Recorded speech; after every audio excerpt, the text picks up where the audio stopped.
कल्याण मंडप ठारे 2 दिन धरी पुरी जिला स्तर ताइकोंडो प्रतियोगिता अनुष्ठित होउछि। आदरे पुरी जिल्लारू मिनिमम 568 प्रतियोगी दीटा इवेंट रे खेलुछन्ते। ए इवेंट जो माने उत्तीर्ण माने गोल्ड मेडल चलित वर्ष राज्य स्तर प्रतियोगिता अंशग्रहण करेंगे। आज प्रथम दिवस मुख्य अतिथि भावे आमर राज्यसभा सांसद सुभाषिष खुंटिया महोदय तथा ओडिशा क्रिकेट एसोसिएशन कोषाध्यक्ष रवि रवीना एवं Puri boxing academy coach Sudarshan Babu आज मुख्य अतिथि भाव आसी प्रतियोगी होते। सब खुशी कथा जो राज्य सांसद सी प्रतियोगी होते पिला स्टाडियम हम पिला ये पुरी में ताइकोंडो राज्य स्तर प्रतियोगिता हाँपाई जहाँ सहयोग कराया सी प्रतियोगी बालक बालिका 2टी इवेंट में 568 जन खेलु।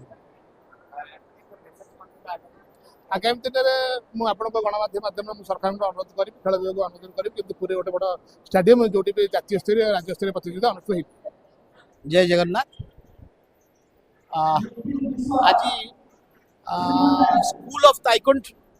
पुरी डिवीजन एवं ओडिशा ताइकोंडो एसोसिएशन मिलित आनुकूल्य आज आम पुरी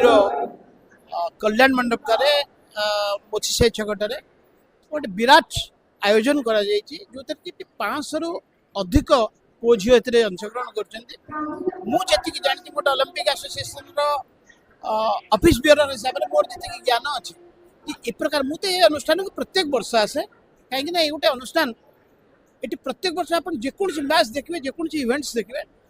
500 रु पुओ झील सदाबे ये प्रतियोगितार अंशग्रहण करते तो विराट अनुष्ठान ये अनुष्ठान को जो मैंने तैयारी कर जो मैंने समय दौरान जो मैंने या एकजुट कर सारा बुली बुली बुली बुली आप जो देखे आपन जदि एक प्रोफाइल देखिए ओडिशा ताइकोंडो एसोसिएशन प्रोफाइल देखिए आप जापर बर्तमान तो सोशल मीडिया जुग प्रत्येक ओडिशार प्रत्येक कोण प्रत्येक डिस्ट्रिक्ट रे इत्ते छुआ इत्ते कलिका को बाहर काढ़िया ये संस्था ये एसोसिएशन जो चेष्टा करुच्ची निश्चित भाव स्वागत योग्य कथा। जगन्नाथ महाप्रभु ये अनुष्ठान को यार कर्मकर्ता मानक आशीर्वाद दिखाते ये मोर खाली जगन्नाथ पाखे मागुणी क्रीड़ा बंचिले स्वास्थ्य बंचिले भारत वर्ष आगे जीव स्वास्थ्य थिले संपद रहिबो